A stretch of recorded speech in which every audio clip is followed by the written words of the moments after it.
Hey, Kyle. Hey, Mike. What if I'm a listener at home and I'm thinking to myself, hey, it's Pride. How can I support gayish and put things up my butt? Boy, do I have the answer for you.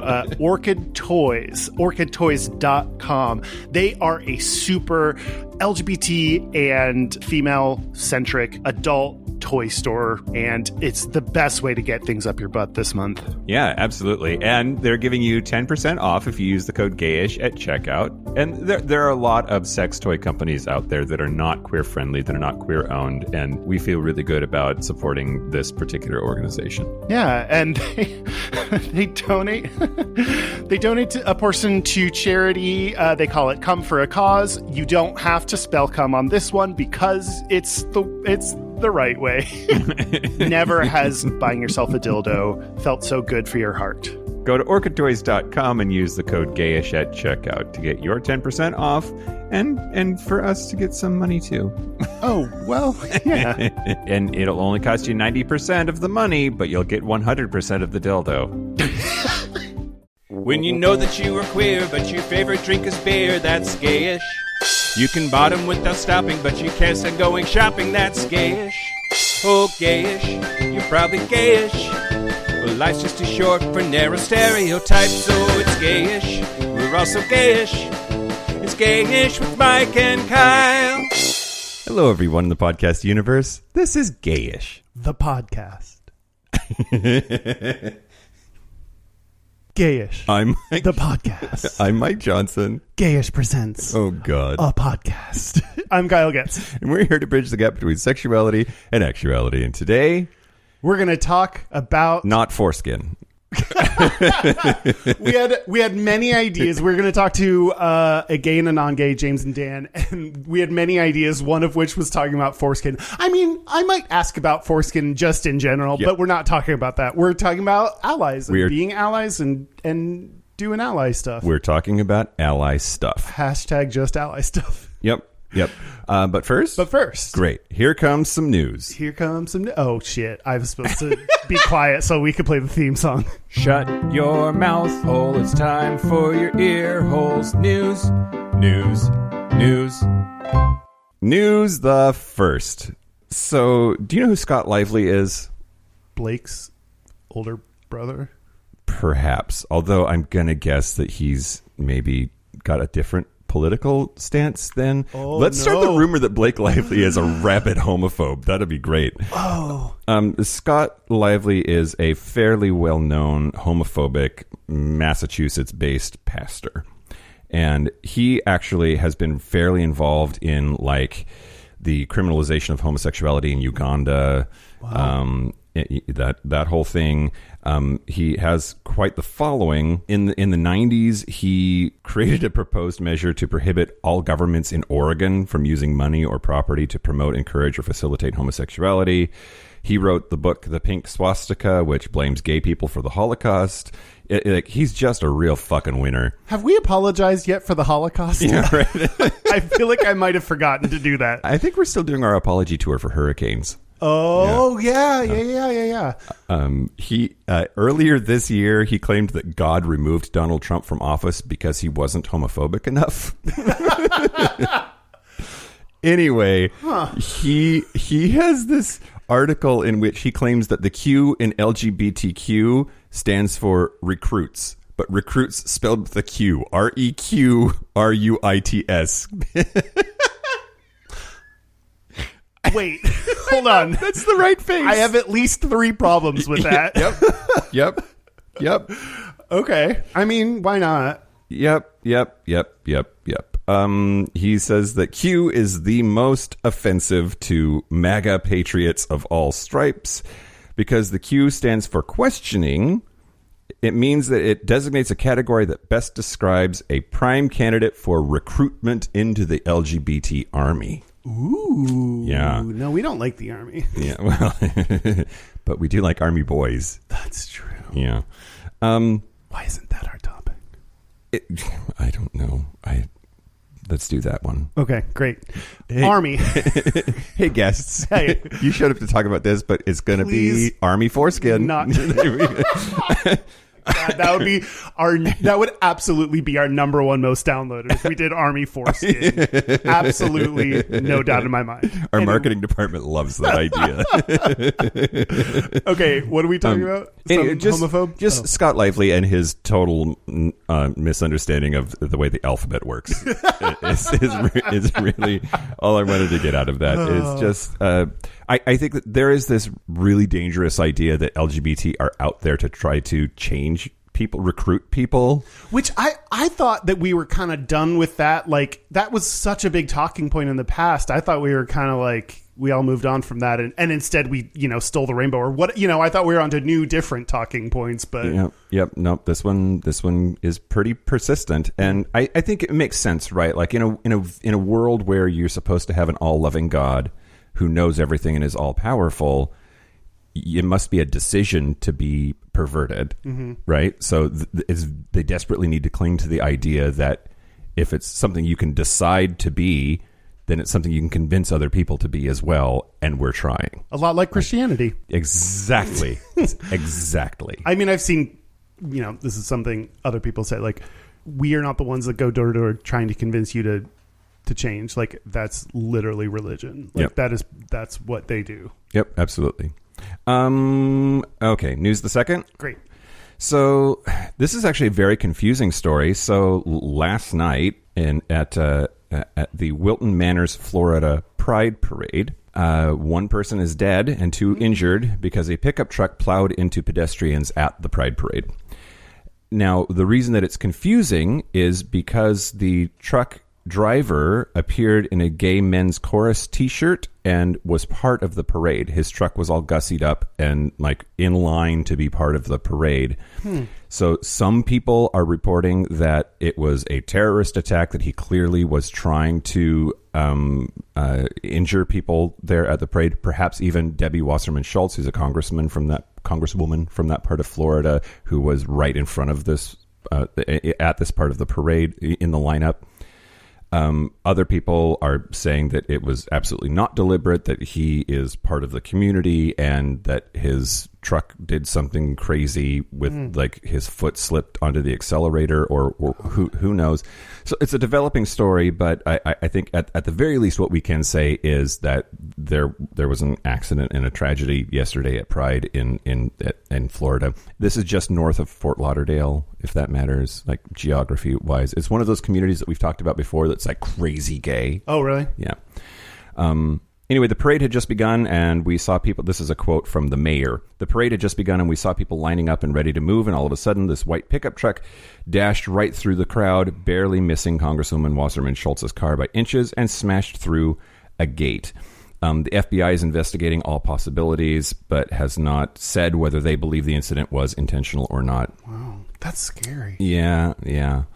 I don't know which one is scarier, like it being intentional or it be like... accident. I don't know. I guess we don't have to compare how bad tragedies need to be. Yeah.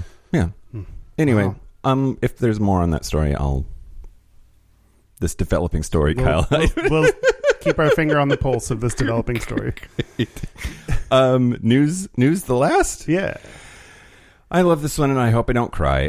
So in Spain, there is a new movement called Clothes Have No Gender, and it started when 15-year-old Mikel Gomez was punished for wearing a skirt to class in October of last year.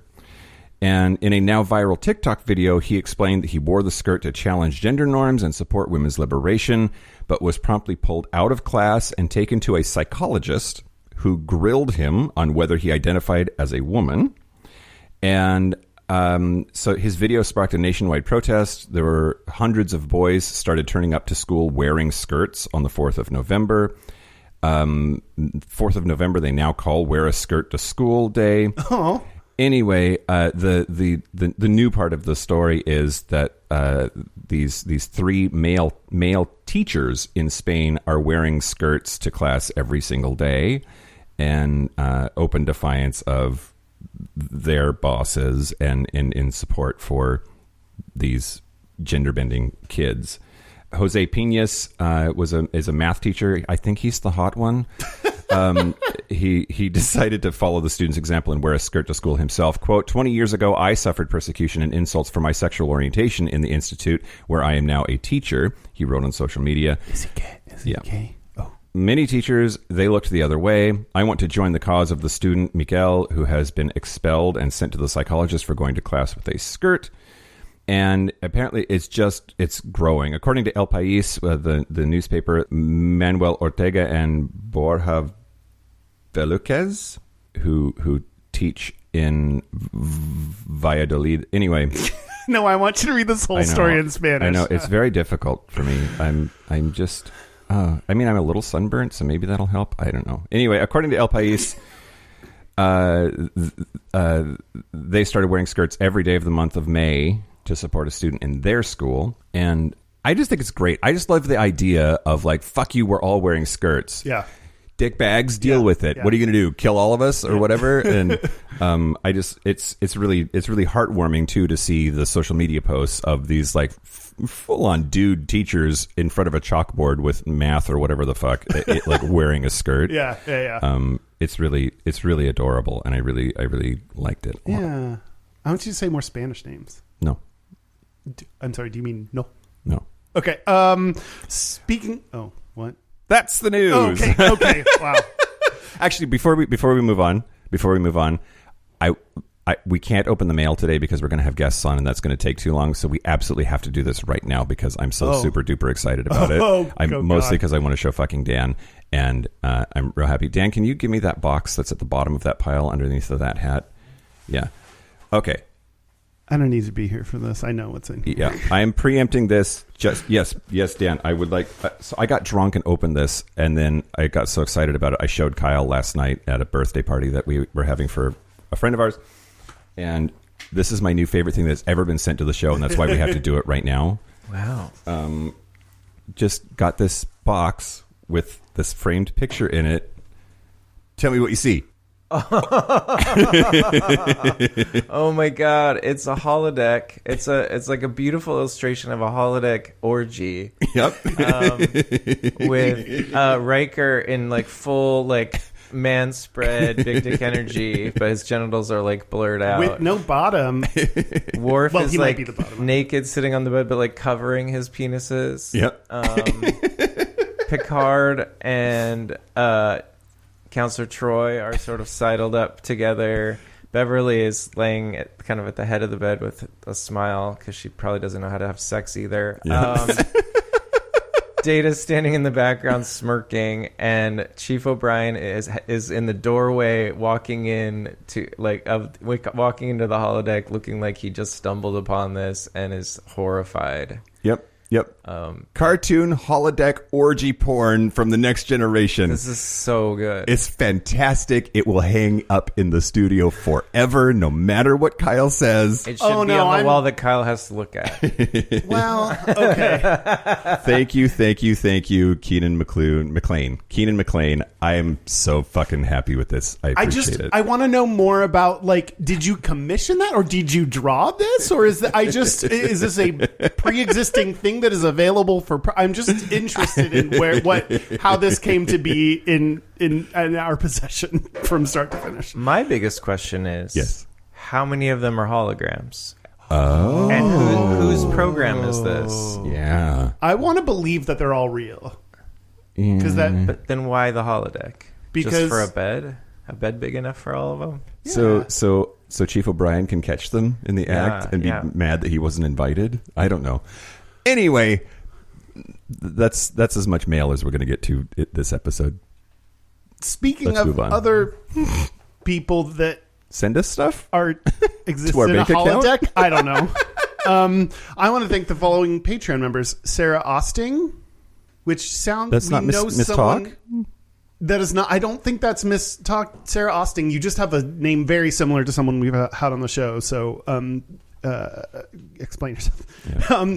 Trent A. Bullock, Tim Pierce. No, you said it wrong, which I'm very proud of you for saying it wrong. But he gave very specific instructions on how to say his name, and it wasn't that. Oh, I'm sorry.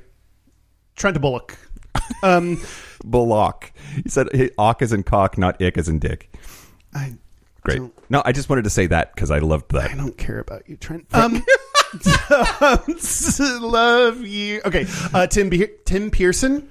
Yeah. I know that bitch. I know that bitch. That's what. Yeah. Forrest Nail. Did he email us and say his name is Forrest Nail or something? Probably.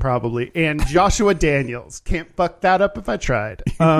So if you want to sign up for Patreon, write in and tell me how to say your name and me not look at it. Go to patreon.com/gayishpodcast. Absolutely. You ready to talk about allies? Yeah. Okay. So we did a Patreon episode called Allies, and so we don't know what we're going to do with this episode. From a naming perspective, I don't know. I have to think about how I feel about it. But we talked about a lot, and most of that was discussing like gatekeeping about what it means to be an ally or not. I re-listened to it yesterday. I disagree with that assessment. Okay, great. Hit me. Baby, one more time. No, I mean, what I discussed in that episode is, can you or should you call yourself an ally? Yeah. And so I think that's an important thing to think about, using that word very specifically. Yeah. You don't call yourself an ally. You get called an ally by other people. Yeah. Okay. And if you want to hear my dissenting opinions, sign up for Patreon. Listen to Patreon episode number 17. Yeah. Yeah.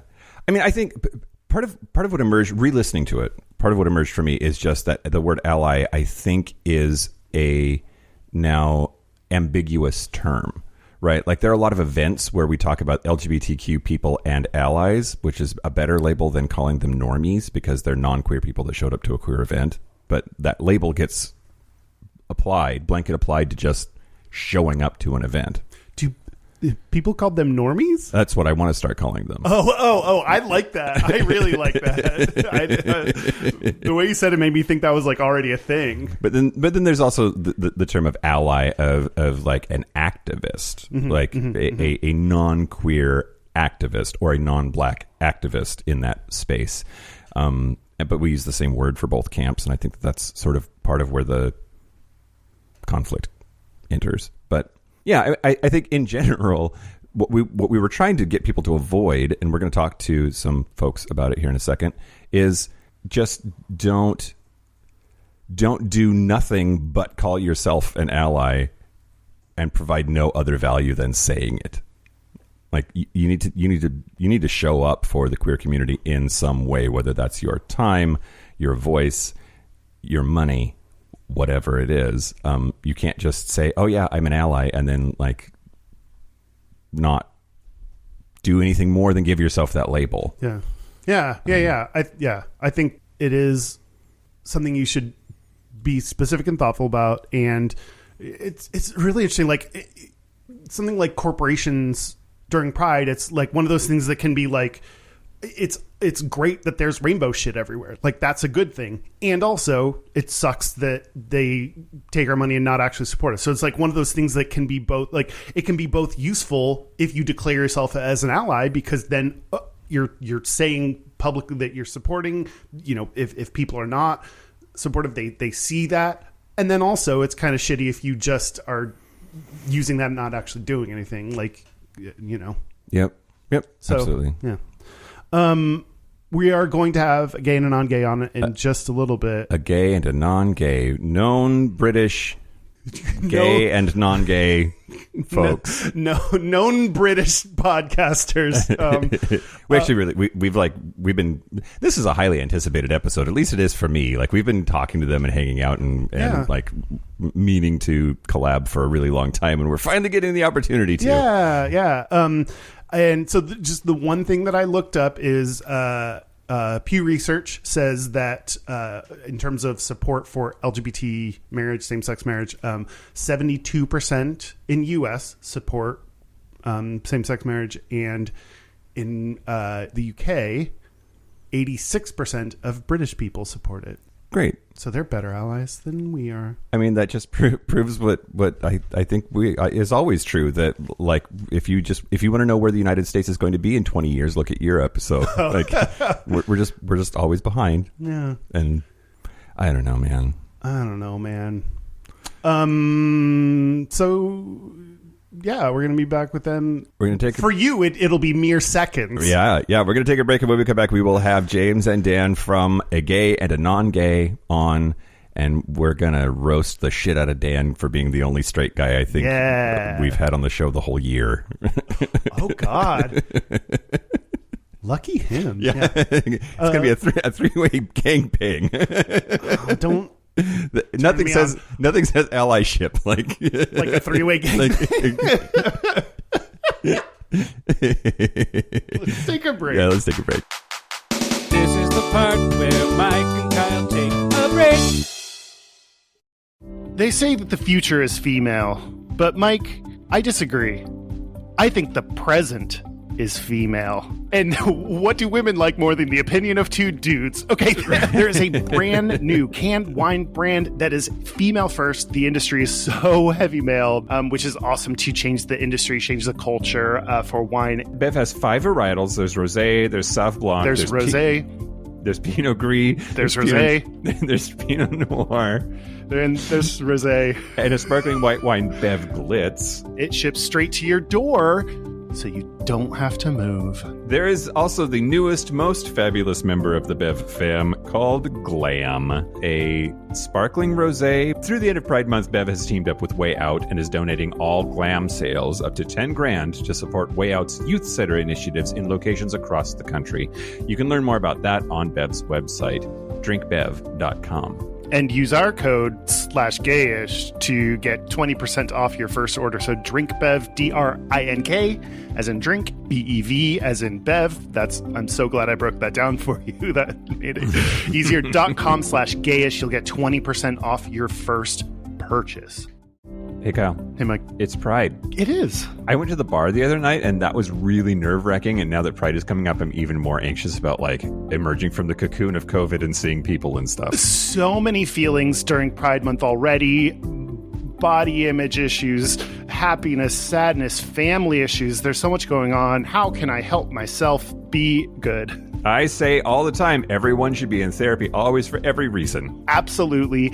And the easiest way to do that is going to betterhelp.com. That's HELP.com /gayish. They are an online counseling service. You don't have to move. Sometimes getting up is the most difficult thing you can do. I get that. I've been there. And you don't even have to talk to a person to sign up for counseling. Yep, you can start talking to a counselor in under 24 hours. So if you want to get your mind better, give yourself a pride gift of working on yourself, BetterHelp, HELP.com /gayish, and you'll get 10% off your first month. Do it. Say it again. Do it. No. BetterHelp.com /gayish.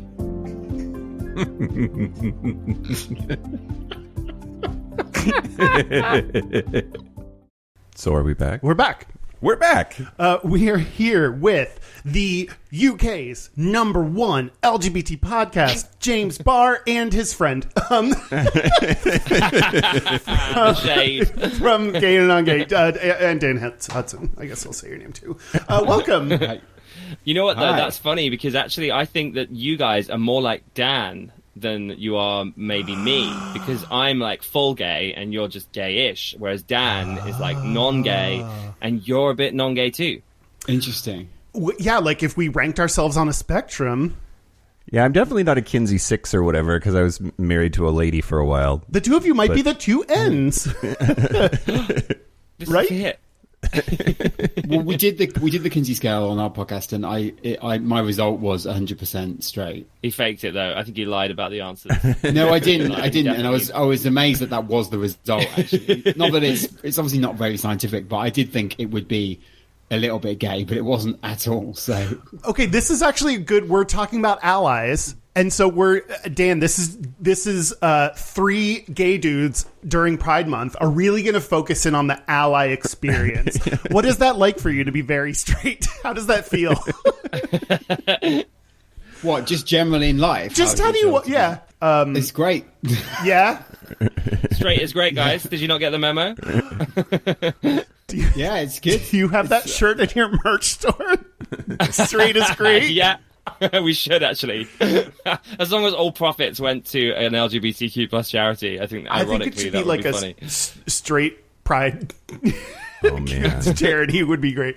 Anyway, okay, no, real question. So, when you started the podcast and until now, Dan, I'm curious. Like, did you know gay people? Did you know gay issues? Did you care? Did you like what has changed, if anything, since you've been doing this podcast? That's an interesting question. I do know. I mean, I probably knew gay people to some extent, but not really.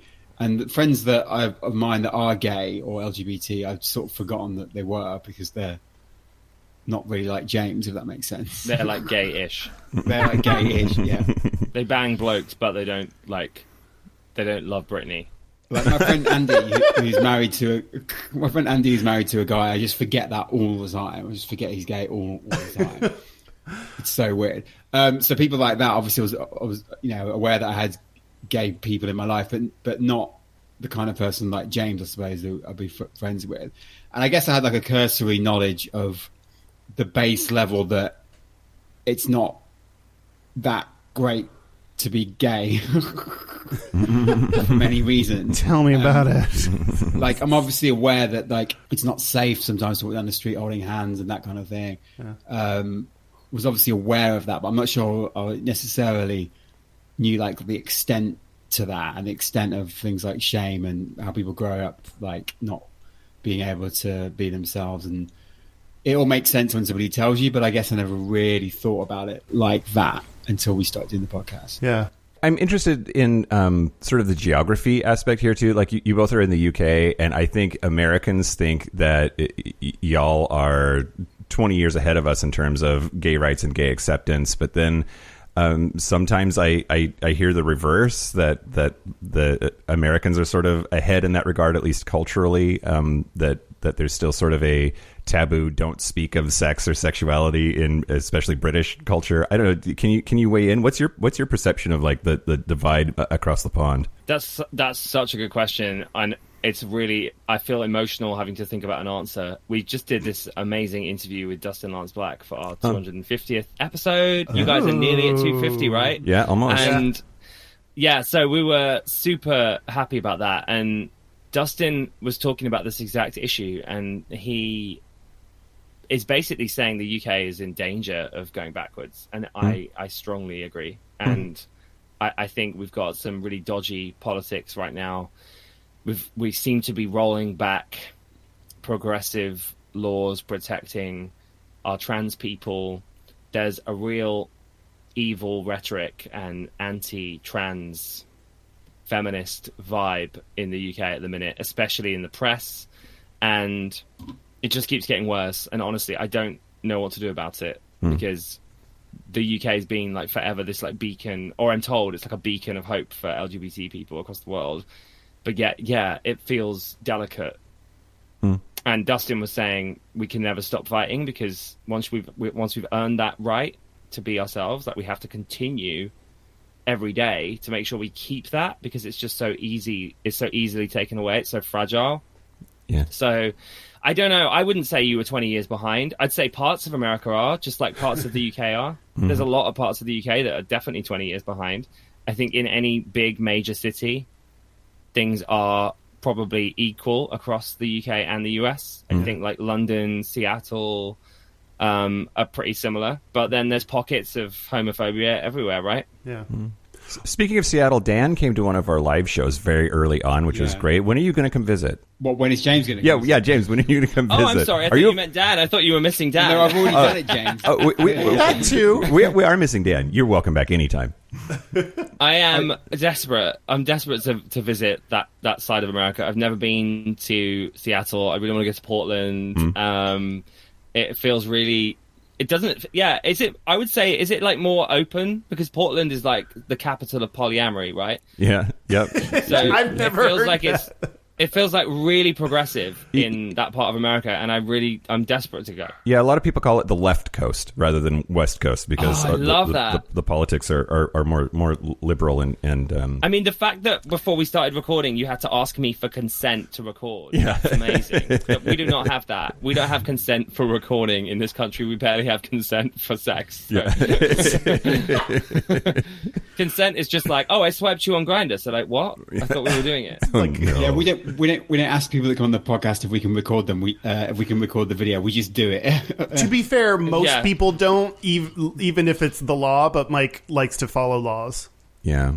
Yeah, I don't know no. why I'm so condescending when I say that. Like, Mike cares about laws. Mike's It's the so worst. boring. He's like such an annoying person.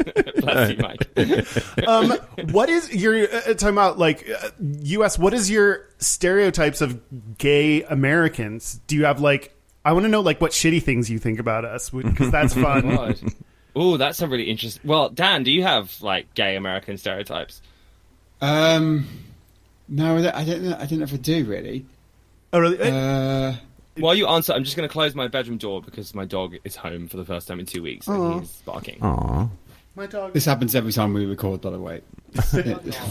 There's always a dog issue, and it's always a surprise. Dan, you're such a little bitch. What? Because you don't have children and you have no love in your heart. I guess gay Americans are more because brunch is a much bigger thing over there. Brunch. Yes. I guess that's. Do y'all not quite a have cliche brunch? Gay American thing. Do you just skip right from like 10 a.m. to 1 p.m. or something? Is that how time works Yeah, it there? doesn't no, we have brunch too, but I think you guys started it. Oh. It's only gay British people have brunch, don't they? Like it hasn't really crossed over to like the mainstream, I wouldn't have thought about to that. the non-gay crowd. Yeah. What else do you think about gay Americans? I think they're hot. I honestly I love gay Americans. I'm pretty obsessed with gay Americans. I've spent most of my life trying to be in love with a gay American. I've had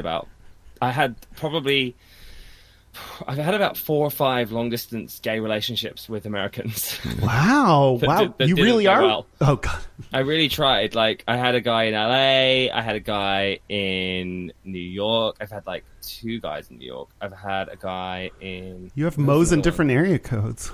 There was a lot of. No, I just kept wanting to like fall in love with an American. And I think that's a real thing for British people. We love Americans. So I just think all gay Americans are hot. I think you're really honest, but then you're also not, and that's really difficult too. Oh yeah. Wait, what do you mean?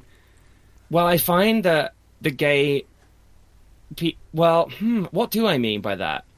You project all this, like, realness, like, honesty, like, you just say it how it is, but I don't necessarily think you always are honest with feelings as such. Does that make any sense? It does. Yeah. Like, I Like, mean, you'll say, like, what you want, like, do this, or I want you to do that, and you have no, like, embarrassment or shyness about what you might want, but then you might not be honest about... Maybe you're not being honest yourself about what you actually want. Ooh. Yep. you're like describing every one of my ex-boyfriends. Like, telling really? me what? No. Yes, I've had people I say feel like I'm talking nonsense, but... No. I mean, to me, it's like, when you say, how are you? You're just supposed to say good. Like, in my mind, that's like in the same ballpark of like, you're not actually supposed to like talk about that. You're supposed to be fine and just not have to deal with anything. Yeah. Yeah. But also, as I said, I think you're all pretty hot. Like, my stereotype is kind of like, you go to the gym all the time, you're at Equinox, you rip bodies... You're always wearing pride colours. It's like a really exclusive gym. I've never actually been. Is it a gym that you know of? I mean, Equinox? It's like a LA gym. Equinox. Yeah, we have one here. We do? Right. Yeah. Is it really gay? I mean, there's a lot of oons music. Like, are we here to dance and drink or work out? I don't understand. Yeah, exactly. That sounds gay. That's my stereotype. Like circuit parties, circuit queens, Fire Island. Like, I don't know what any of these were. Do we need to get you a decoder ring? Maybe you can a thesaurus. What's A a circuit decoder queen ring? I is don't know. like- I don't know what anything is. What's a circuit party? Oh, Oh, who wants to take this yeah, one? James, go. oh my god. I don't know if I know, but I think it's just really hot gym bunny guys, like ripped, privileged, white, cis gay men. They're sharing drugs. They're all topless. They're wearing hot pants. There's glitter everywhere. It's basically, the cover of Gay Times in like 1992. That's right. I just don't understand what description. the word circuit's got to do with anything. I think it's because they do circuits at the gym. Oh, I thought it's because like Right. circuit parties, like you go from party to party to party. Oh, I don't know if that's Maybe. true, but it is I what thought I. it was because they were doing because they're doing circuits of the room trying to find someone to pull. Oh, maybe it has Maybe. like triple meaning. I don't know, Mike. I thought maybe it had something to do with e-stim. I have no idea. Like What? Electric stimulation, like Jesus. Okay. Oh my god, what? I feel also I think it's very LA, like our stereotype of gay Americans is like like LA gays. Yeah, absolutely. I was going to say my stereotypes of UK gay folks is that it's not different. I think of Australian, American, Canadian, UK gays as all being like the white version is the same. Yeah. Like I'm totally with you, yeah.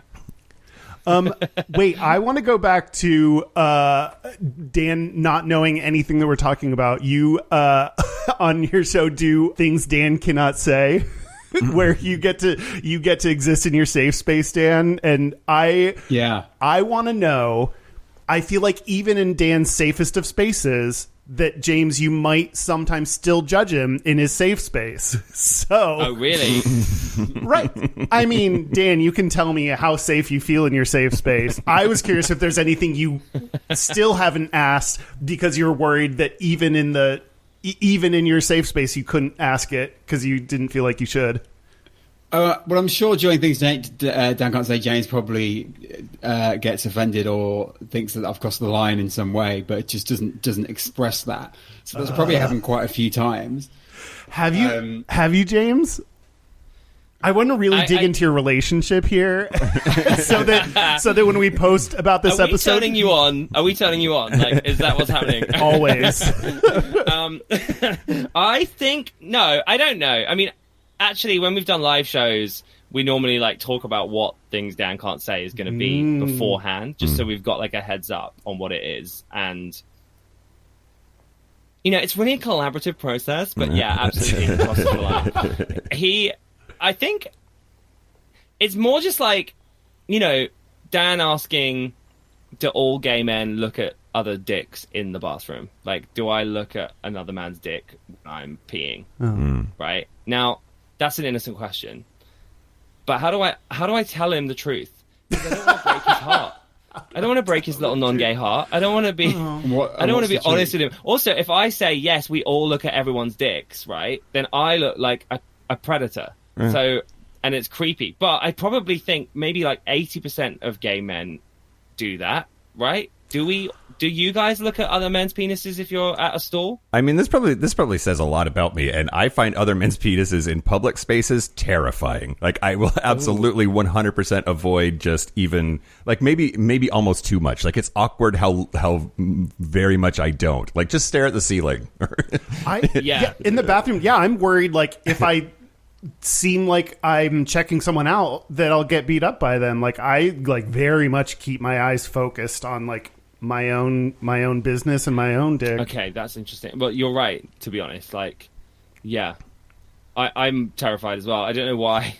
I don't know why I'm saying the opposite. I just thought that other gays did do that because I've often felt other people's eyes on me. Oh. And that is terrifying. I guess in a gay bar it might be different. I mean, you said me and pointed at your face. Did you mean your dick? Like, yeah, sometimes there's a dick near my face. So I just pointed at my face. Lucky. Bragger. Dan, do you have any other questions you haven't asked yet that you want to? What else do you need to know about the gay community that we can help answer? I don't know, because I've actually done loads of these now to the extent where in Edinburgh I was like, I've run out. Like we had to brainstorm them. So you've kind of got all your Dan questions out. I think so. I'm sure I can probably think of something. What's the most surprising thing you've learned as like being an ally and learning about the community is, particularly through the podcast? Like, what's the biggest surprise that you've learned about the gay community? Yeah. Or you can tell us something weird about James if you want. That'd be either one will be fun.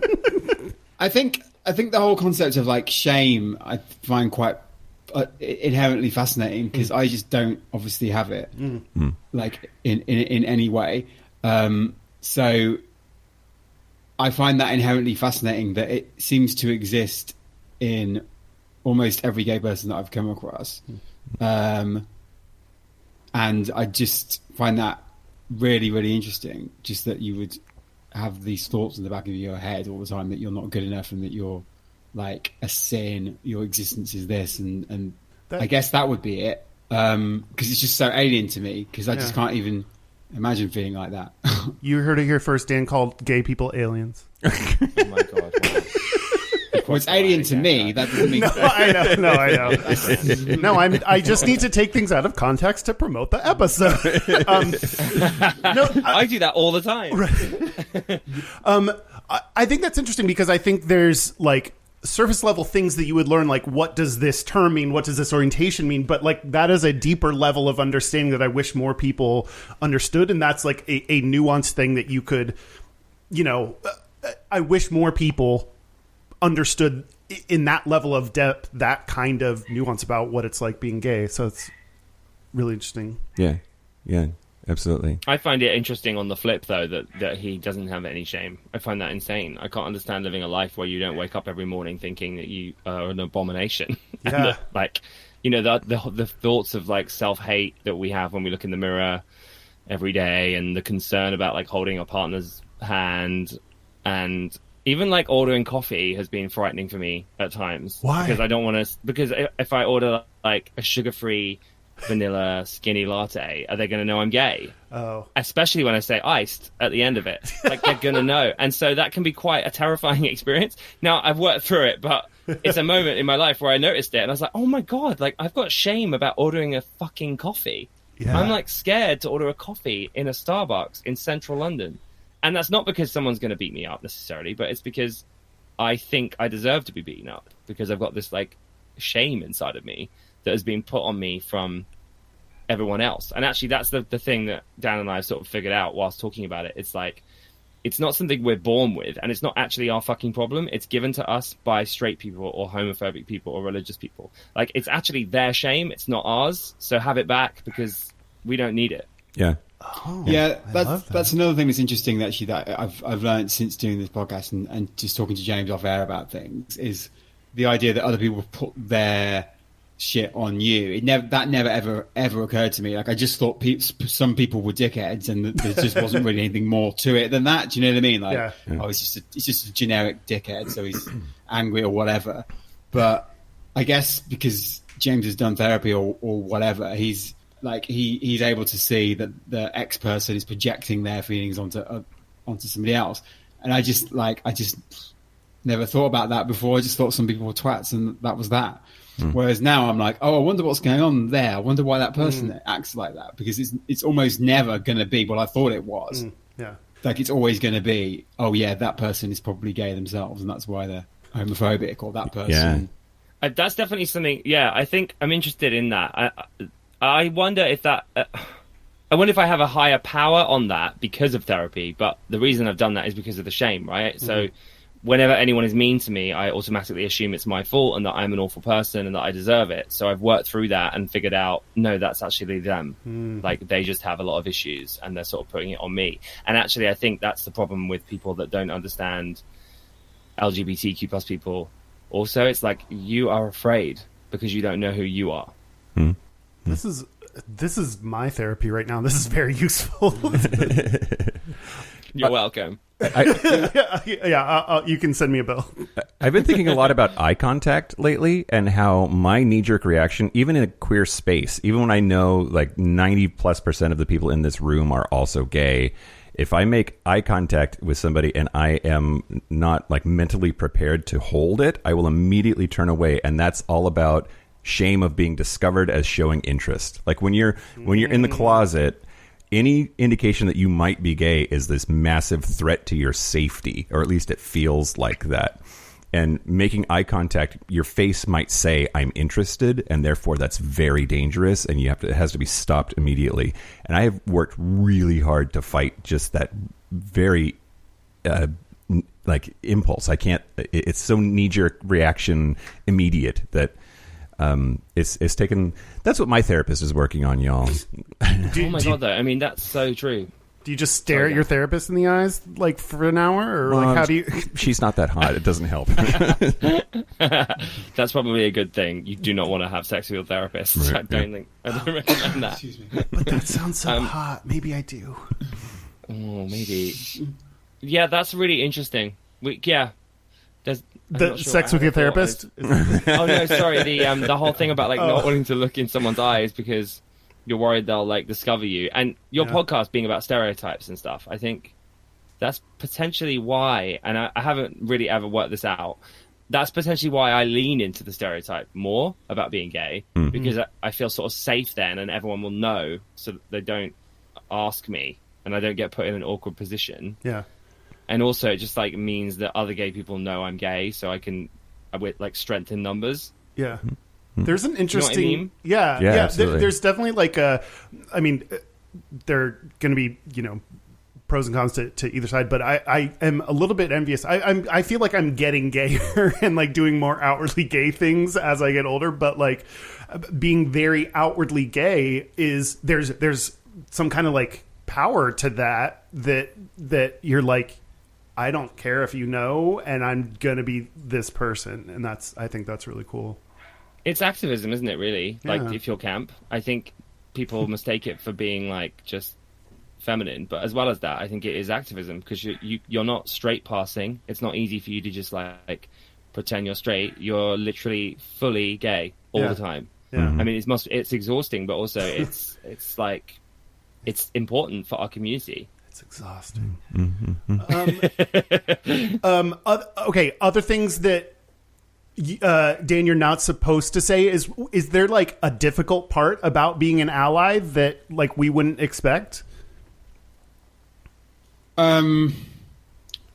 You're usually, as an ally, you're not supposed to complain about this is work or whatever. But this is Dan's safe space. So is there something that's difficult about it? Well, yeah. I mean, well, firstly, I don't really think that I am an ally, necessarily. Oh. Well, it's difficult. I find people who go around saying that they are X thing quite annoying. So I personally don't go around saying I am an ally, but I guess on some level I am. And yeah, I guess it's annoying, I suppose, less so for me than for the people who experience it, but it is annoying having to, I guess, a social awareness of stuff and correcting people or whatever all the time is annoying, but it's not really, it's much less annoying for me than it is for you, I'm guessing. And I get there's probably possibly an additional responsibility for me to correct people when they say things that are homophobic or whatever, because I'm not in any danger or anything. Whereas gay people, well, I mean, maybe I am, but whereas gay people are. Does that make any sense? Yeah, absolutely. Do you find yourself interjecting? Is that a regular occurrence for you? Because I think it's something that, I go through the mental exercise of what would I do if somebody said something homophobic or racist, and try to imagine into what that experience would be like and how I would behave. But then it doesn't actually happen that often in real life, and I find when it does, I don't always rise to the occasion. The number of times that something like that has happened and I've actually corrected, actually interjected myself is pretty small as a percentage of my life. I can think of two occasions in particular where it's happened with racism. In fact, one was in the last couple of months, and both times were on the bus, which is just awful to have to deal with. I mean, buses are awful in general. Yeah, I suppose. I mean, they are. I mean, I quite like the bus. It's nice to sit down for an hour. Well, if you can get a seat, if I get a seat, I love the bus. I mean, no one's on the bus nowadays. You can sit down all you want, Mike. But yeah, and I can't think of like an actual like situation with that's been homophobic that I've stepped in. But people say stuff all the time, and I feel like a responsibility to sort of go. I don't know if that's like kosher is a phrase that I would wheel out or whatever, and then we'd probably get into a conversation about it. You should start with, I'm the co-host of a #1 LGBT podcast in the UK, so now here's what you need to know. Yeah, to be honest, I probably have said something along those lines. Really? Like, yeah, I probably said like, because I guess I'm living in fear a little bit of coming across like I am so woke and look at how knowledgeable I am because I do this podcast and blah, blah, blah. And I'm going to tell you, like, I do live in fear of coming across like that because I think your point sort of gets lost anyway because the minute you're just dismissed as like a lefty liberal or whatever, your opinion sort of becomes less valid to some extent. Do you know what I mean? Like, oh, you would say that because blah, blah, blah, blah, blah, blah. Yeah. So whenever that stuff has come up, I've sort of like jokingly addressed it, which I think is the best way to address anything really, rather than falling out with people. Because if you tell someone they're an idiot, they're not going to go, "Oh, I'm an idiot. Thanks a lot." Yeah, right. They're going to go, "No, you're an idiot." Yeah. Like, and you're a liberal / lefty / whatever, and therefore everything you say is not what I think. Am I making any sense? Yes. Yeah. Yeah. No, that makes sense. Okay, good. Yes. Plus, you have a British accent, so it all sounds great to us, regardless of what you say. Cool. I think it's James. Do you consider Dan an ally? Like, would you? I know Dan. You said you maybe don't use that word, but would you use that word for Dan? I mean, that is an interesting question. I think that Dan. I think Dan is a good ally because he says that.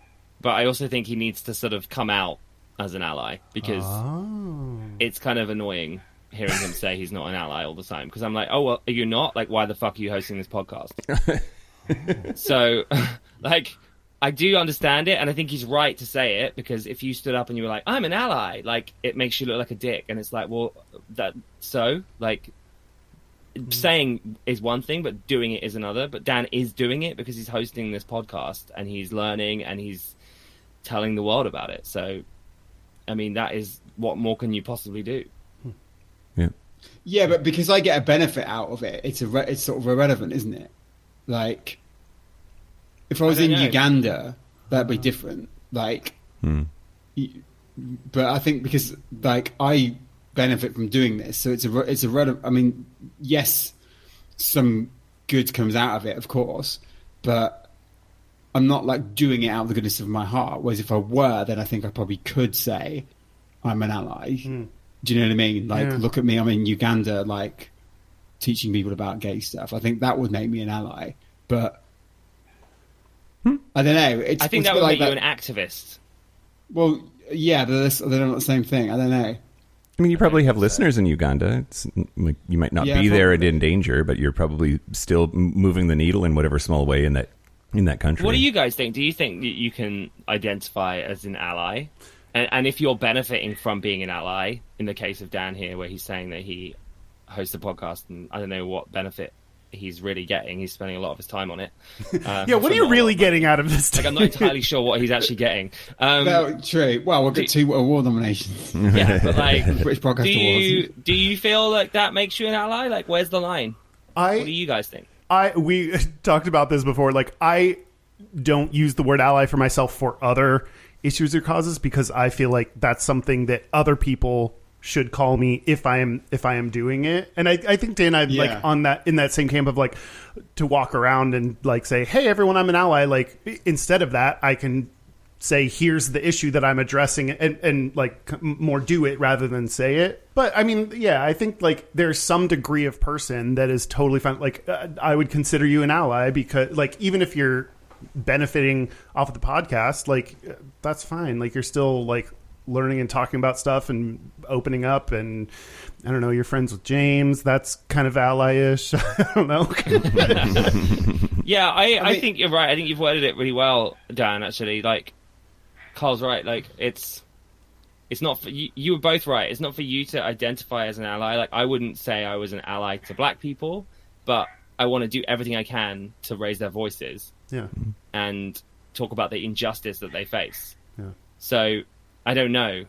No, and you know what? I probably would call myself an ally in that respect. But I might not go up to a black person and go, I'm an ally. But I would sit in a meeting full of white straight men and go, no, I'm going to be an ally here and stand up for them. I would say that.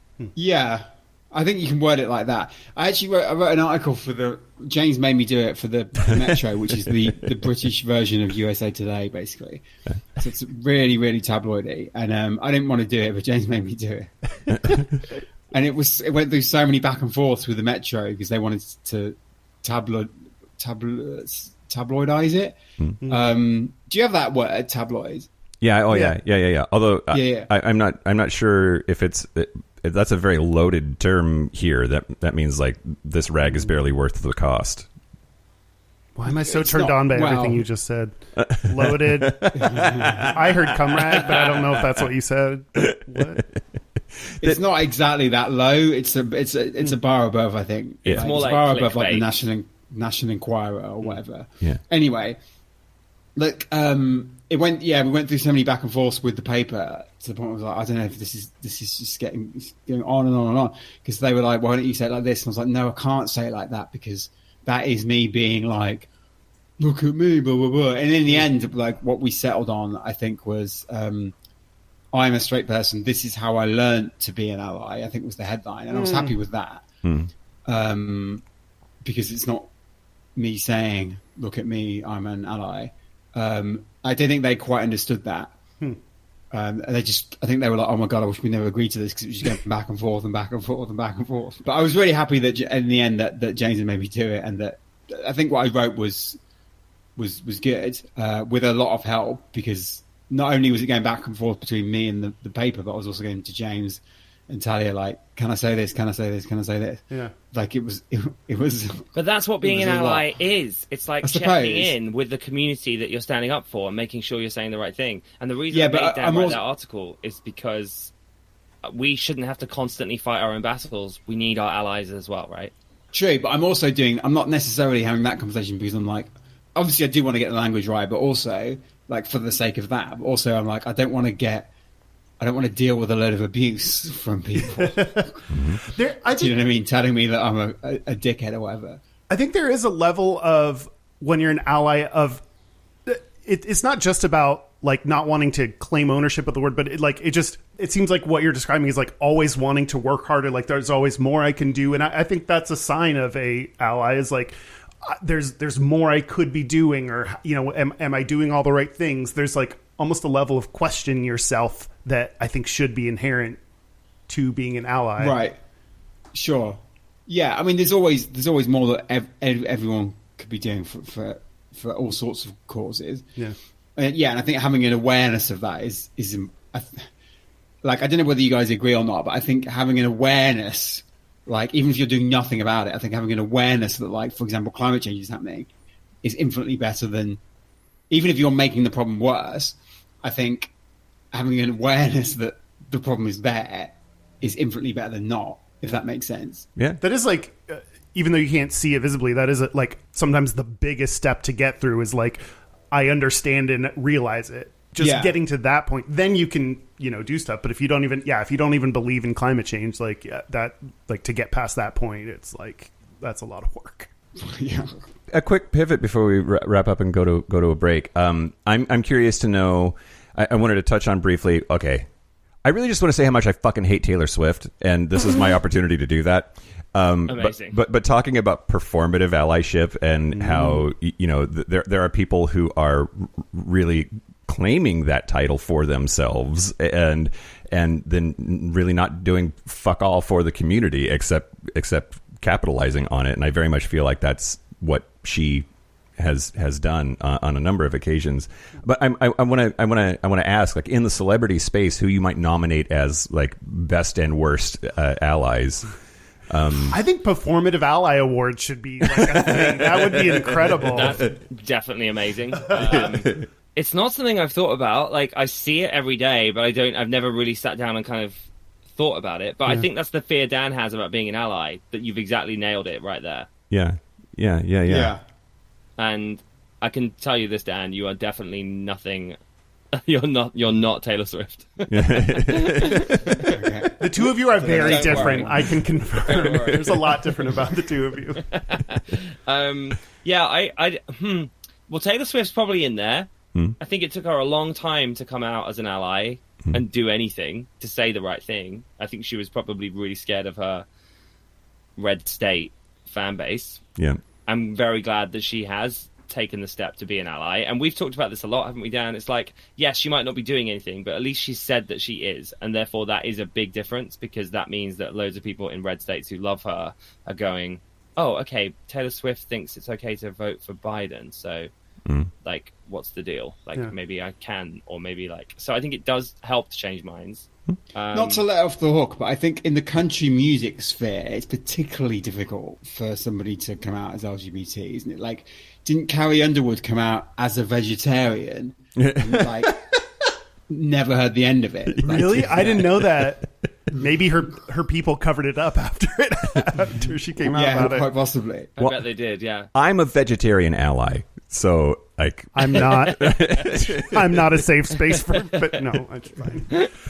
You are fully into meat. In so many ways. in so many ways. I definitely, I'm not going to throw Taylor under the bus as hard as you have.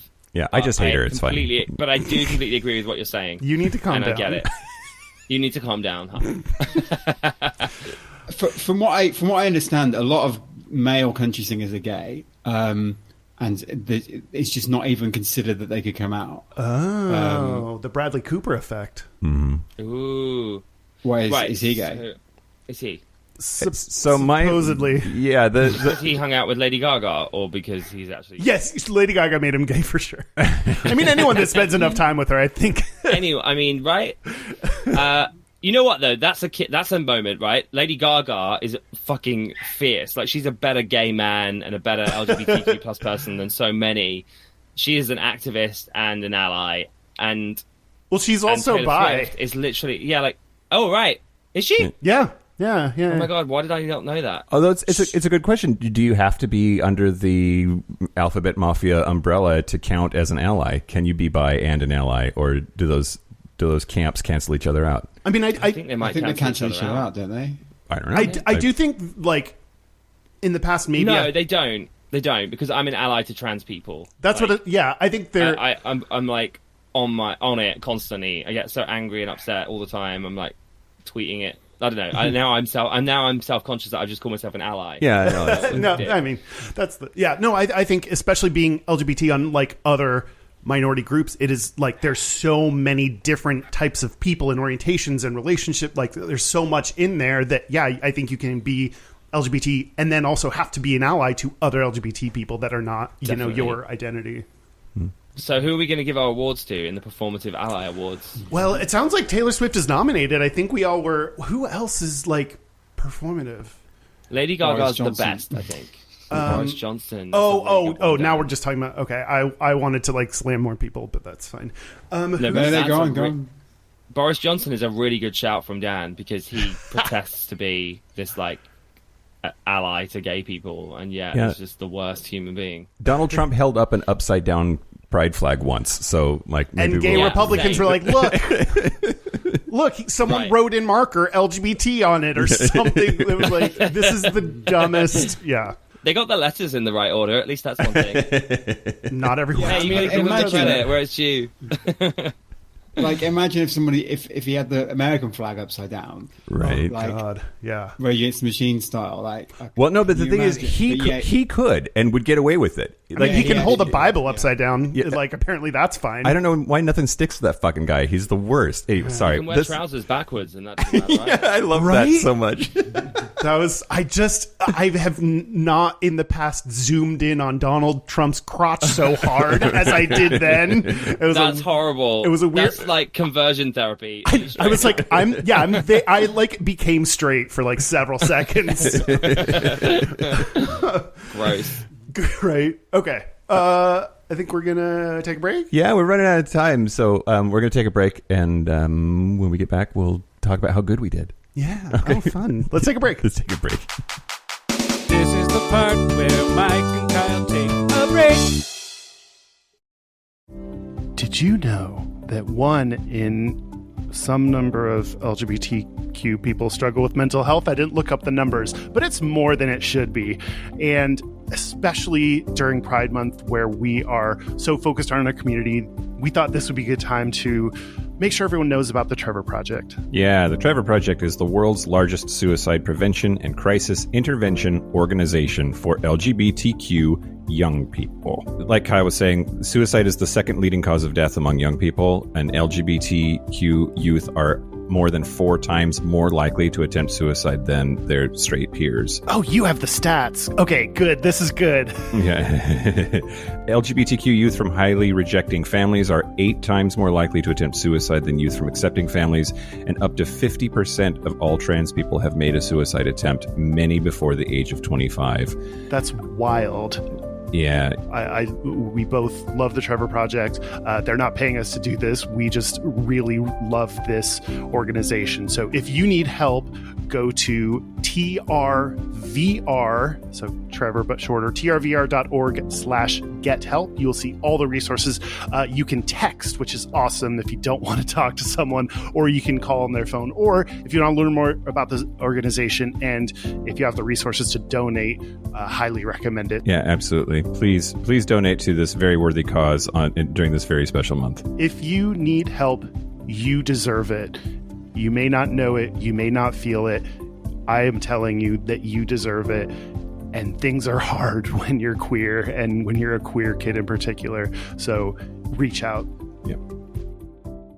Hey, beautiful. It's the ad spot for our newest podcast. Mike, this is the first time we're doing an ad for ourselves. I know. We're doing an ad for our other podcast, Have a Nice Gay, because it's great and you should listen to it. And listen, if you're listening to Gayish, we know that you are lazy as hell. And Have a Nice Gay is a way smaller investment of time than Gayish is.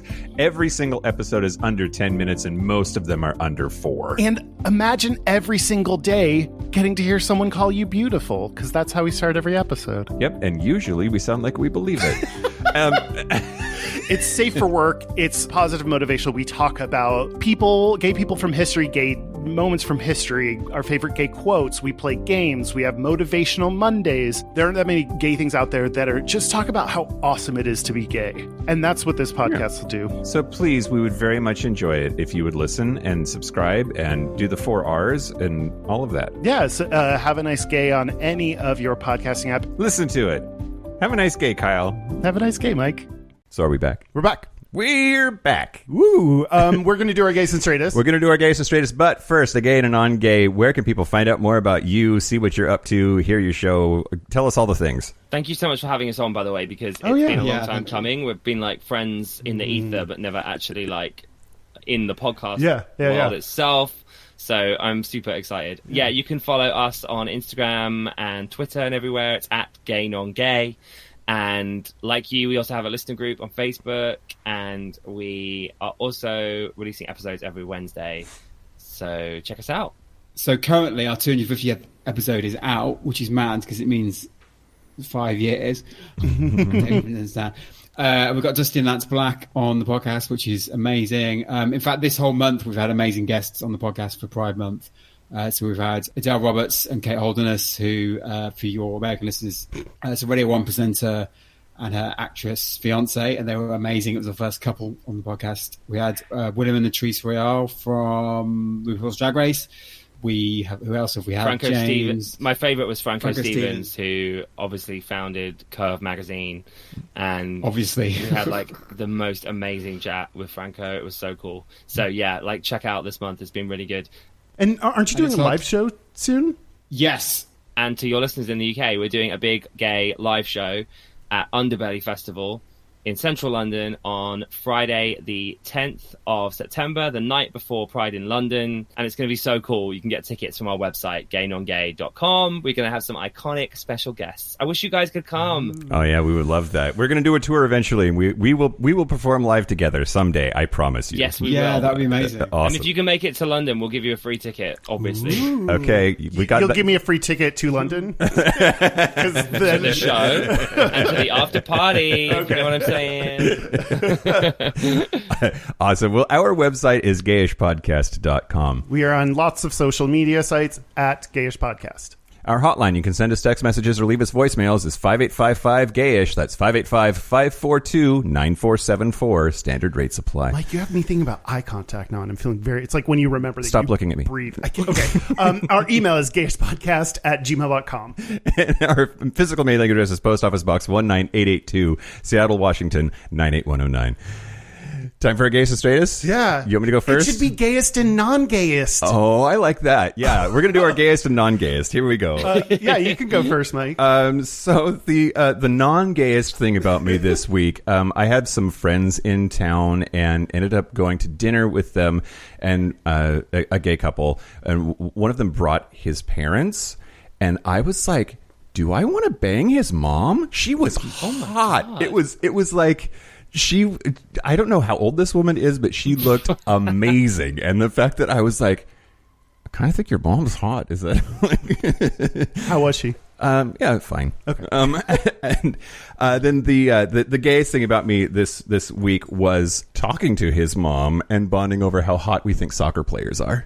Oh, yep. Love that. My gayest is it's Pride Month, so I'm hungover today. I feel like that's like part of the deal. And my non-gayest is, I actually thought about this, I think, before you even brought up Taylor Swift. There was like recently, it was like, Taylor's going to release her like Taylor's version of all these things, and I am so indifferent towards it. Like, I think gays are supposed to be excited. I could not care less. What about y'all? Who wants to go? Go on, you go, James. Okay, so my gayest moment this week is that I have had Botox. Yeah. I'm so excited. I don't know if that is a gay thing, but I'm telling everybody. I don't know why. I'm just literally walking. I saw my mum earlier, and I was like, "Mum, I've had Botox," and she's like, "What? Why?" But I'm so happy. I can't move, guys. I'm frozen in time. Yeah, what part of your face can you move? I can can move my mouth, and that's really all that we need as a gay person. To speak and, you know, be an activist. Yes, yeah. What happens if you move your forehead? It's nothing. I can move my forehead. No, it's natural. Look, there are movements. Well, they're just smaller. Right. So anyway, that's the gayest. And my non-gayest is that I saw my dad for Father's Day, and I got to his house and realized I hadn't written the card, so I just turned around and parked around the corner and wrote the card on the steering wheel and then went round the corner. So I feel like that's kind of a lastminute.com sort of non-gay type thing to do. Absolutely. Yep. I absolutely agree. Yeah, I've done that. I've done that one a lot, actually, at weddings and stuff. Because I always like, I'm not going to get these people a present because my present is my presents. Let's take a day off work and all this stuff. But then when I actually get there, I'm like, oh, I should probably get him a card. And then, I end up doing it on the steering wheel or like on the toilet wall or something. Yeah, absolutely. I actually did, on one of my really good friends' weddings, I wrote them a card, and then I felt the next day I was like, that wasn't really befitting enough of the event, so then I wrote another one and sent it to them. Oh, really? Do you know what I mean? Have you ever done that where you just like, oh, it was just a bit half-assed, and then like a redo card? No, I've never. I've always just moved. I've just forgotten and moved on. I don't know. What is your gayest and non-gayest, dude?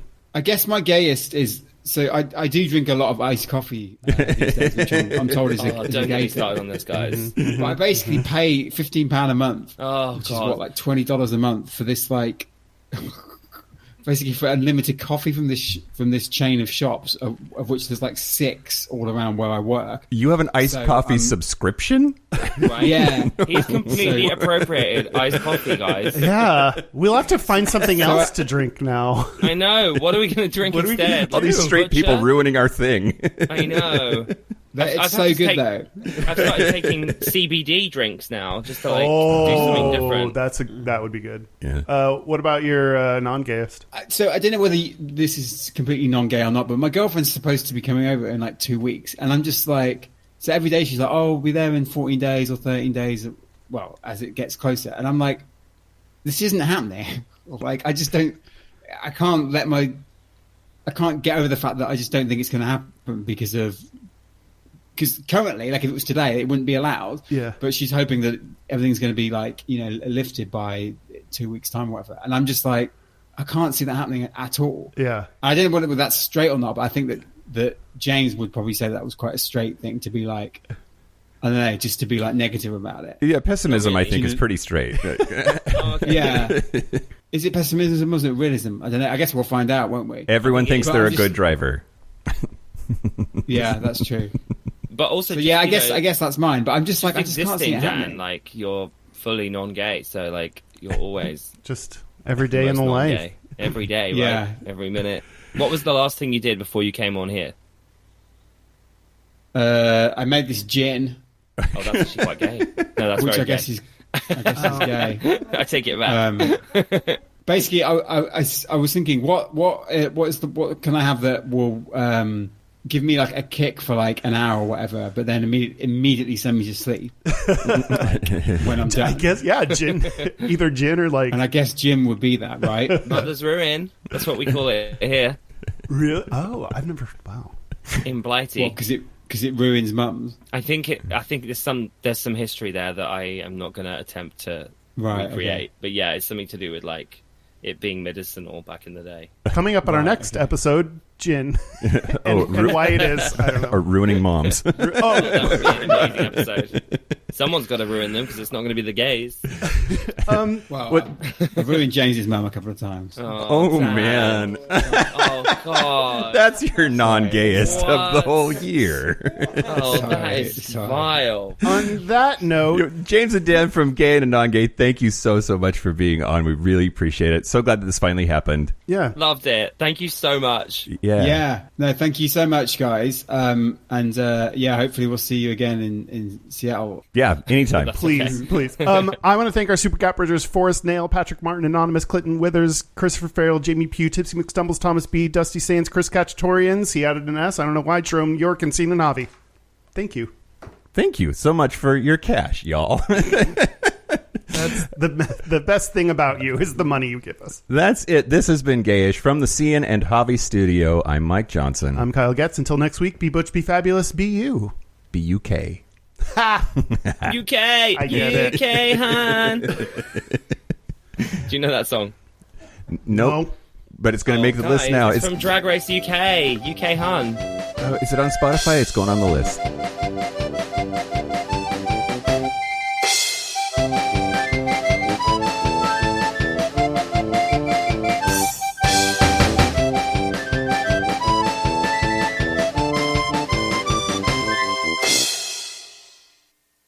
Okay, I've got one of those as well. And are you thinking very hard? You look like you're Yeah, really trying to... I haven't, Do you need help, Dan? I can help you. I haven't done anything in the last week other than work. Have you drunk? Have you drunk anything gay? I'm Iced drinking coffee? gin at the You minute. drink It's iced coffee a Yeah, lot? no, I actually hammer. You've like iced completely coffees. adopted iced coffee. You stole that from us, so do that. Yeah, that's true. Yeah, that's, You appropriated iced coffee. yeah, that's a good one. And then the straightest thing you've done, I don't know. What would that be? Probably your music. The music you like. Yeah, the I guess so. fountain of the fountain of knowledge of content. I mean, But what have I done that's like specifically straight? did you forget anything, or did you like? No, you would forget something. That's more like me. Did you like Eat anything Not weird? sure. I think I've got one. take your I think nose I've or got- something? I think I've got one. Did you not have to Okay. think about whether your asshole was clean every single day of your life? Oh God, guys, don't. That's way too real. Is it clean or? Yeah, how would you know? Well, it doesn't matter, does it?